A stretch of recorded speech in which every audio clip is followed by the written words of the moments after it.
Big boss house లో Saturday episode second వీకే super duper twist అని చెప్పొచ్చు. అయితే నిన్నటి నాకు సార్ ఎపిసోడ్ లో కనుక మనం చూసినట్టయితే నాకు సార్ ఏమన్నారంటే ఆ మన సోనియాకి చాలా స్ట్రాంగ్ వార్నింగ్ ఇచ్చాడు. నువ్వు మాట్లాడే మాటలు కీప్ క్వైట్ అని చెప్పడం. విష్ణుప్రియతో మాట్లాడుతున్నప్పుడు చాలా అంటే చాలా అద్భుతంగా నిన్ను హోస్టింగ్ చేశాడని నాకు అనిపించింది.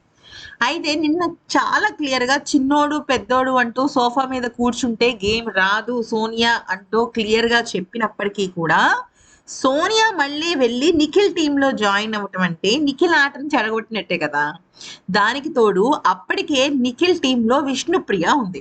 సో విష్ణుప్రియ విషయంలో తను ఏమనుకుంటుందంటే మేబీ విష్ణుప్రియకి దగ్గరయ్యి నేను ఫ్రెండ్ అయిపోతే నా మీద పడ్డ నెగిటివిటీ అంతా పోతుంది అని అనుకుంటుంది.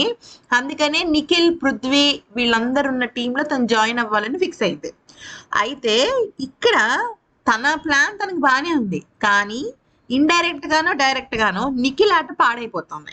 సోనియా వల్ల నిఖిల్ ఆట చాలా పాడవుతుంది. ఎందుకంటే తనకి ఇప్పుడు ఒక వ్యక్తి ఉన్నాడు, ఒక వ్యక్తి మీద ఇప్పుడు ఫర్ ఎగ్జాంపుల్ నిఖిల్ ఉన్నాడు. నిఖిల్కి విష్ణుప్రియ మీద ఒక ఒపీనియన్ ఉంది, బాగా ఆడుతుందనో బాగా ఆడదను. కానీ ఈ సోనియా వచ్చి విష్ణుప్రియ మీద లేనిపోనివన్నీ చాడీలు చెప్పటము, బ్యాక్ పిచ్చింగ్ చేయడం చేస్తుంది.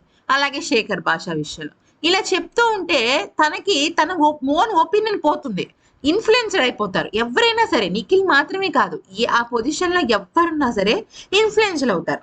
అందుకనే నిఖిల్ టీంలోకి సోనియా వెళ్ళి చాలా తప్పు చేసింది. నిన్న నాగార్జున సార్ అంత బుద్ధి చెప్పినా కూడా తనకి బుద్ధి రాలేదంటే ఇంకా పాపం నిఖిల్ ఆటని దేవుడే కాపాడాలి.